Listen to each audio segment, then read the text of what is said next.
요 일대는 기가 굉장히 좋습니다. 오늘 또 서석지 오신 분은 좋은 기를 받아가시는데 아까 작은병 끝지점 거기서 아까 좀 계셨다 오셨는가 모르겠다. 선발 일대 거기는 왜 그런가 대구하고 경상북도의 독산으로 가장 높은 산이 무슨 산이요? 까지 한개 드릴게요. 무슨 산이죠? 대구하고 경상북도에서 가장 높은 산요. 팔공산. 누가 1월산이었습니까? 맞아요.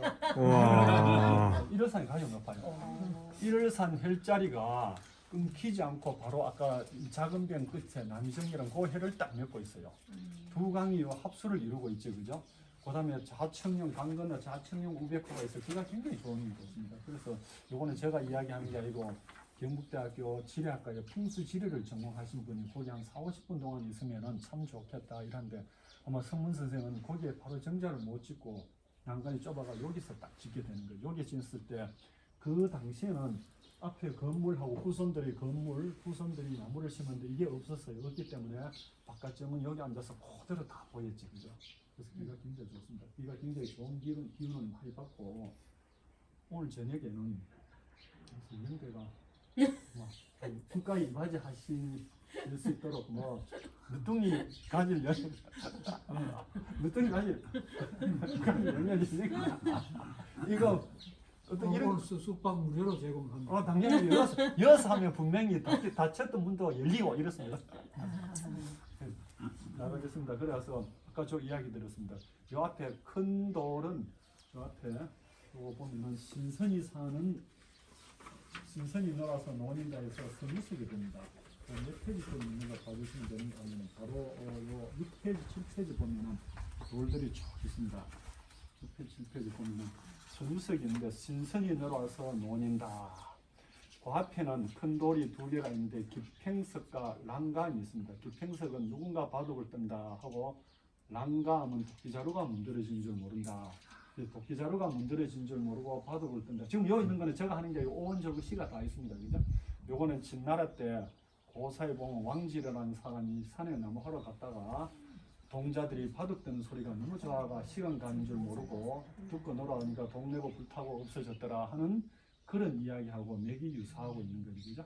도끼자루가 문드러진 줄 모르고 바둑을 뜬다. 그 앞에는 화여석과 희저밤이 있습니다.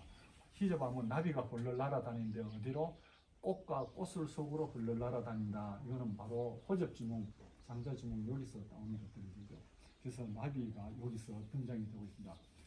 그 앞에는 바로 타경반이 있습니다. 타경반은 선비가 갓을 깨끗하게 씻어 놓는다. 씻을 타기 되죠. 각변형이 되는데 요거 역시 초나라의 구론의 어부사에 보면은 어부가 빙그레 웃으면서 가면서 창낭에 물이 맑은 오는 갓을 씻고 창낭에 물이 흐르면은 발을 씻어라. 출처지 관점에서 타경의 글자는 거의 다 그런 게 있는 거죠. 그래놓고 보면은 이쪽 지금 요 돌들이 한창 많이 있는 곳 여기서 보면 좌측편에는 인간이 사는 정원이 신선 사는 정원으로 인간의 지상의 정원을 매핑시켰으면 저희들이 앉아 있는데 바로 직선으로 그 밑에는 물속의 정원을 상징하는데 와령안이 있습니다. 용이 한 마리 들어 누워 있고 그 다음에 수륜서 배가 누군가 낚시질을 한다. 그런 물속에 인간 정원의 물속의 정원을 매핑하고 물속에 돌이 몇 개가 있는데 저 크로스로 대가선 끝에 저 물이 몇 개 있습니다. 그거는 초천적 해가지고 촛대 모양의 바위 둘레에 봉은석 활기 구름 속으로 헐헐 날아다니고 밑에는 상석 물고기가 왔다 갔다 한다. 우주 공간의 돌. 그래서 요 지금 나비 구름 활기 신선계의 정원이 바로 상징물이 등장이 됩니다. 나비는 인간 세상과 신선 세상의 경계선 없이 왔다 갔다 하고 구름은 나비가 그 신선이 다니는 경관을 제공하고 그 다음에 학은 보호하고 이렇게 되는 거죠. 그죠? 그래서 나비 구름학이 등장되고 그 다음에 오늘은 요게 조금 맑아가 요거 비입니다. 낙천석에가 하늘에서 돌이 떨어진다 그런데 단순히 하늘에서 돌이 떨어지는 게 아니고 별이 떨어지는 게 아니고 이 별이 떨어짐으로써 인간 세계를 신선 세계를 밝게 비추어진다 이런 개념입니다. 그래서 요 서석기 난간이 이렇게 좁은 거는 여기서는 인간 세계 여기서부터는 이 신선 세계가 되기 때문에 난간이 굉장히 좁습니다. 좁고 요 돌하고 저 돌을 이어서 통진교를 통해서 여기서 신선 세계에 접근하고자 하는 강한 그런 욕망을 가지고 계셨다. 또한 신선을 이루어 모셔오고자 하는 욕망도 갖고 계셨을 거예요. 반면에 이런 무릉도원 관점에서 시를 남긴 반면에 주일제나 이 경전 이런 것들은 강한 이 선배의 정신력 이 관점에서 또 시를 남깁니다. 사오단도 그렇고 제가 여기 있는 사오단 시를 잠깐 보면은 사오단 잠깐 보시면 내국 설중이라 해가지고 내하고 북한은 물 속에서 의지를 가지고 송항상우석이라 하는 소나무하고 대나무 숲은 서리가 온 뒤에도 색깔을 유지하고 수여 세한농이라 해서 드디어 세한농을 이루었다. 이 말은 논어에 이 세한 지성백 지후저야 이런 구절에서 따오는 거죠. 그죠? 찬스리가 온 뒤에야 비로소 소나무하고 잣나무가 제일 늦게 시든다. 요래 있는 반면에 맨 뒤에 동성대례약을 해가지고 대례의 약속을 이룬다. 대례는 대례짓을 따오는데 황고조 유방이 한나라 통일을 하고 바로 신하하고 충성 맹세를 할 때 대는 허리끈대고 대는 숫돌이거든요.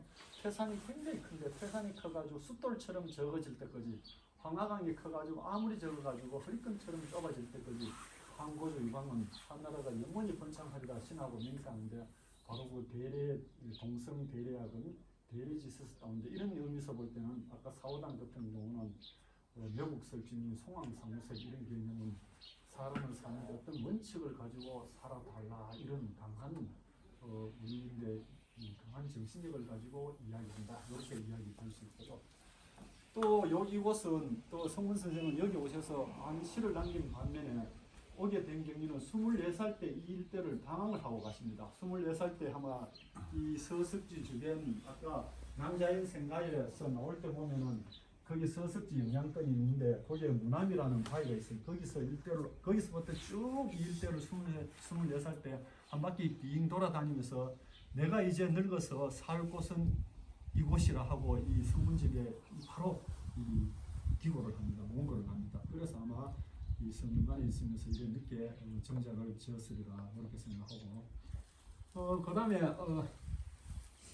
이분은 우리가 또 많은 인난 주변에 많은 인난이 끝나고 난 뒤에 진비록이나 이런 주옥 같은 이 국보가 많이 나오는데 서예나 이분은 바로 14살 때 인난을 만나면서 어린 나이에 바로 일기를 썼습니다. 일기를 쓴 게 임진년에 일기를 썼다. 조선의 변이라 해가 임진조변 사적을 남깁니다. 임진조변 사적은 바로 우리 나이로 12살에서 14살 경에 인난이 일어나는 이 처참한 환경, 이 관리의 무능하, 그 다음에 충효 사상의 또 있을 수도 있고 없을 수 있고 주인과 노비의 사상 관계 이런 것들을 쭉 어린 나이에 정립하면 너무 좀 거창한 단어고 적절하게 보게 맞게 일기를 쭉 써준다. 어린 나이에 쓴 일기가 이분의 문집 속에 있다. 그것도 한번 제가 후손으로서 피아를 드리고 싶습니다. 그리고 요 아까 과장님 이야기했을 때 겸재 선생은 이곳이 굉장히 아름다워가지고 들어오시다가 청아 행감을 하면서 유명한 그림 이 아까 두 강이 합수를 이룬다 쌍계 이밤도를 남겨가지고 저 앞에 전시가 되고 있습니다. 아까 잠깐 이제 우복 선생이 아까 우복 선생을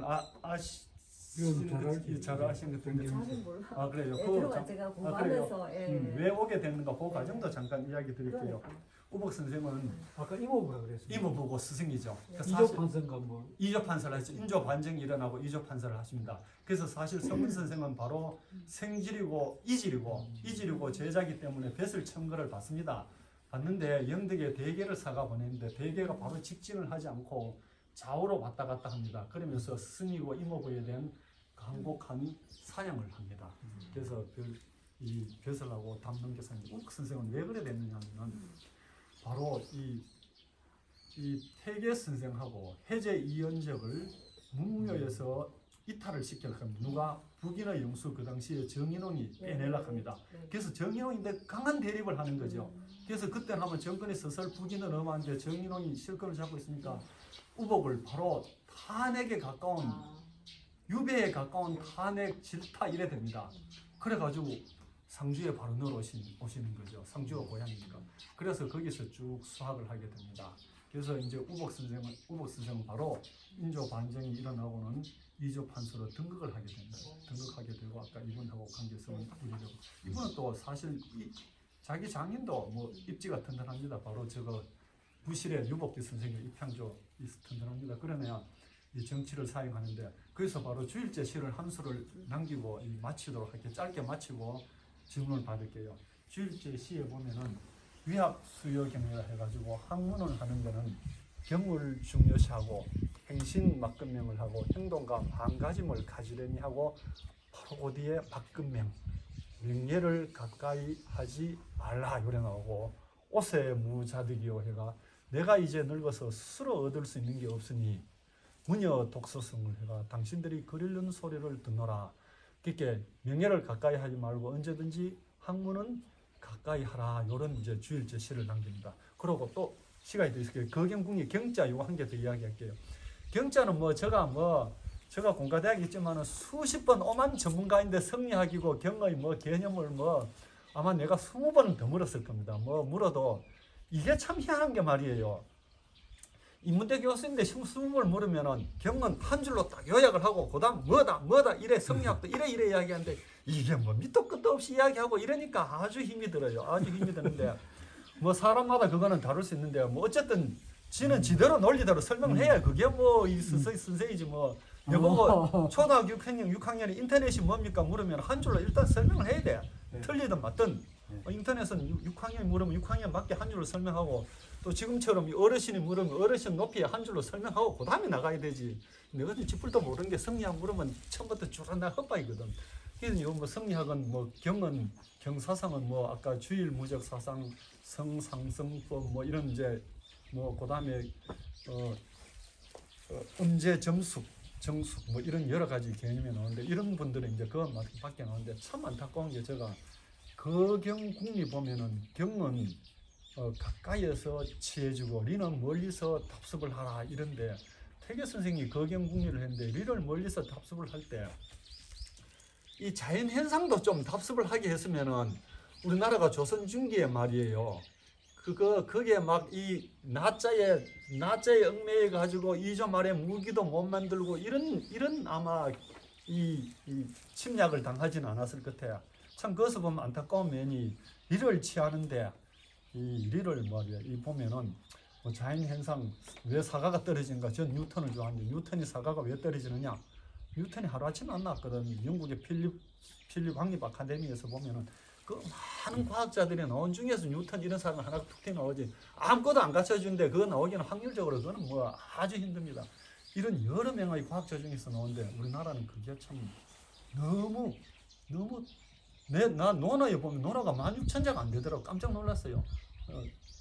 이거 사마천에 사기 59만 자 요런 자밖에 없는데 15,000자 2만 자 여기에 너무 몰두했는 것 같아요. 조금 그게 의해 보면은 주자 성리학이 너무 나라를 지배해가지고 조금 제가 공과대학에 있으면서 안타까운 면을 가지고 있습니다. 또 한번 보면 그게 있기 때문에 조선이 500년 유지되었다 이런 말하면 할 말이 없고요. 그거는 좀 안타까운 면도 있고 저 설명은 여기까지 하고 마치겠습니다. 아이고 감사합니다. 질문이요. 그 교수님 그 시와 도래 정원 서석지를 이렇게 쓰신 입장에서 경은 뭡니까? 예? 경요? 예. 저는 저대로 경을 설명하라고 하면 이렇게 설명합니다. 어린이들이 물을 때는 경은 이렇게 이야기합니다. 어린이들 지금처럼 이제 원장님이 묻거나 이러면 다르게 이야기하고 두 가지 관점이 어린이들이 문다 하면은 자기 자신을 낮추고 상대방을 존중하면서 살아라 이렇게 한자로 한 줄로 딱 이야기하고 싶어요. 그럼 어떻게 해서 상대방을 존중하고 그래 물으면 또 다시 깊게 들어갈 수 있고. 공경하라. 예. 남을 공경하려 그러면은 자기 자신을 낮추면서 상대방을 공경하면서 쭉 우리가 살아가자. 그 이면에는 자기 자신을 낮춘 데는 근검절약도 있을 수 있고 또 아침에 부지런해야 되고 자기 자신을 수양해야 되는 면도 있을 수 있고 여러 가지고 이렇게 수양 그럼 어떻게 하느냐? 그럼 또 다시 이제 들어가야 되고 이렇게 될 것 같아요. 지금 남창규 한의사가 물었을 때는 경은 뭡니까? 어떻게 하느냐? 아까 성상선법 항상 정신을 맑게 하고 주일무적처럼 정신을 한 곳에 몰두하여 외압이나 외관에 너무 집착하지 말라. 정신을 한 곳에 몰두하여 한의사님이 환자를 보고 약을 열심히 적거나 딴 생각하지 말고 모든 일에 정신을 몰두하여 일을 하라. 그런 이야기를 하고 그 다음에 또 항상 맑은 정신에 성상상법 맑은 정신에 이야기하고 정제음숙은 늘 음숙하게 자기 자신을 음숙한 생활을 유지하라. 뭐 이런 식으로 제가 이야기를 드릴 수 그걸 있겠습니다. 삼가하다라고 해석해도 되겠나요? 그래도 되겠죠. 그런데 또 너무 상가하면 재미없잖아 세상이. 그죠? 알아서 그거는 본인이 알아서 판단을 하고 어쨌든 경의 내용은 저는 그런 식으로 요약을 하고 싶습니다. 너무 뭐 제가 죄송합니다. 아까 뭐 역사를 전공하고 어쩌고저쩌고 할때 너무 터무니없는 이야기 같아요. 성동신 참 좋아가지고 오늘 무슨 말씀 잘 들었어요. 그래. 잘 들었고 그럼 저기 주일제가 저기는 그러면 뭐 이렇게 저거는 수양하는 공간. 나중에는 네. 살림을 절로 옮기면서 수양 공간으로 만들었어요. 처음에 이거는 살림을 여할 때도 제가 생각할 때는 주일자라고 이름을 지었는 것은 언젠가는 옮기고 저는 독서를 하고 수양을 해야 되겠다 이런 면으로 지었을 때 바로 왜 그러냐면 저 앞에 서헌이 있어요. 바로 소나무 속에 톡 들어갔는데 그 서헌은 왜냐하면 하나의 집무실이나 휴식처로 썼기 때문에 정놀이 깃들 때는 휴식을 취한다 이런 개념을 썼기 때문에 성문집에는 아직까지 그런 문구가 있는가 찾지는 못했어요. 그리고 여기 오니까 너무 좋아가지고 여기가 이 집안에서 그 이후에 과거에 급제하거나 이분의 성문 선생의 손자가 급제였습니다. 이야기 드리겠습니다. 그래요? 네. 성문 선생은 아까 이와 같이 급제를 안 하고 있었는데 성문 선생의 네. 손자가 급제한 이유는 왜 그거는 문집에 그대로 나와 있습니다. 호도 눌제 자기 자신을 낮춘다 눌제라고 호를 지었고 급제를 하는데 왜 내가 급제하느냐 부여를 해놨습니다. 내꺼지 급제를 안 하고 빈둥빈둥 거리면은 집구석이 말이 아니다. 속된 말로 제가 집구석이 했습니다. 그 문집에 보면은 집구석이란 말은 없고 이 집안 그래서 이분이 손자가 대가 급제를 하고 성균관에서 바로 교수직 하고 내려오십니다. 그래서 내꺼지 안 하면은 참말 아까 말한 대로 제가 생각 옛날에 보면은 아무리 뭐 벼슬 있고 뭐 3대가 뭐 아무것도 안 하면 집구석 조진다 이렇게. 네, 양반에서 왜요? 이 무슨 말? 제가 욕 아닙니다 이거 전. 예, 우리 다 알아갑니다. 그런 의미에서 아마 이분의 손자가 바로 대가 급제를. 그리고 아까 그래. 정경세 그분 있잖아. 예. 그분이 그러면 북인하고 이제 인접한 서인이 올 때 정경세 그분이 그러면 북인하고 남인 중에서 중립에 조금 중립적인 중립이었어. 현상이 왜 그런가 하면 그래서- 이분의 사이가 동춘장 송중길이 있기 때문에 그죠? 동춘장 송중길을 맞이한 것도 보면은 네. 이분이 갔다가 보니까 네. 동충단 그다음에 우암 송시열 다 그다음 서인이잖아. 예, 다 그는 다 서인 쪽이죠. 노란 쪽이죠. 이분이 중립에 있다가 그때는 남쪽으로 한해를 있는 받았던 겁니까? 그때는 아직까지 사색이 완벽하게 물들지는 않았는 거지 그죠? 근데 지금 초기 북인이 단계. 굉장히 세고 있었잖아요. 그때는 북인이 조금 이제 네. 득세를 할 시점이지 그죠? 세는 거 아마 자기가 유대를 넘어올 때는 북인이 득세고 바로 우암이나 동춘당을 자기 사이로 맞이할 때는 아직까지는 그때까지는 북인이 확 올라오는 시점은 아니었겠죠 그죠? 그래서 자기가 보면은 이 테레 선생하고 우암 송시열 동춘당 이래서 중에서 누구를 사이로 맞이할까 이랬는데 우암은 오게 하면 힘이 씨가지고 어깨 힘이 빵 들어가 있고 이 테레 선생은 워낙 낮아오고 동춘당 선생은 적절한 위치에서 이래 오기에 바로 동춘당을 사이로 맞이하는 거죠. 그렇습니다. 그래서 이제 인조가 되고 나서 이조 판정을 그 요청을 받았다니까 조금 특이하네요. 그렇죠. 이 사람은 조금 네, 그러니까 동춘당을 사이로 했기 때문에 이왕에 맥을 있는데 이제 그쪽으로도 이렇게 관계성은 연결성은 늘 가지고 있었겠죠. 그걸 받았다 하니까. 그렇게 그렇지 아마 그 이내는 그거는 제가 우복집을 보지는 않았습니다만은 거기에 대해 저도 한번 공부를 좀 해보겠습니다. 한번 해보래. 저는 그거 우복 선생은 뭐 그래서 종택이나 뭐 여러 번 가고 그거까지 공부 안 했어요. 아마 아마 그렇게 중간쯤에 그걸 취할 수 있었는가 싶기도 하고 제가 다시 저도 한번 공부를 해요. 제가 봤을 때 어느 정도 취했을 왜냐하면 사이가 동춘당이기 때문에 송중길이기 때문에 어느 정도 한 사상은 바로 서희 수제자 아까 말한 대로 성문 선생을 누나하고 바로 이모부 누나하고 형수가 바로 예체능하고 쌍제라는 데가 있어요. 이 뭔가 하면은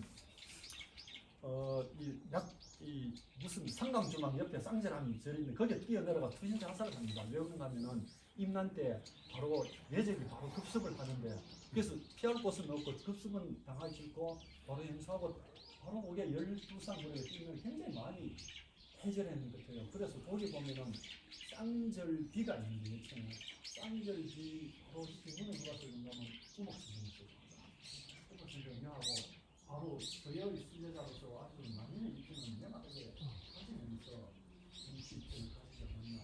그리고 통일을 또 사회적 성격 이런 걸 보면 환경적으로는 완전히 나누려고 정치적으로는 판단은 맡기겠습니다. 조금 그럴 그냥 이렇게 잠금 의회 인적 의구 이적 판사를 생각하겠어요. 그러나 논리는 명확했겠죠. 왜냐하면 회계나 회계 선생을 국내에서 배출하려고 할 때는 또 강하게 맞서다가 바로 이게 유배에 가까운 침투와 탄핵을 엄청난 고초를 겪죠. 그런 거 보면은 여러 가지 이유는 있죠. 그죠? 교수님 다른 선생님들 혹시 질문 없으시죠? 아니 없으시죠. 시간이 지금 벌써 질문 12시 돼가지고 목사님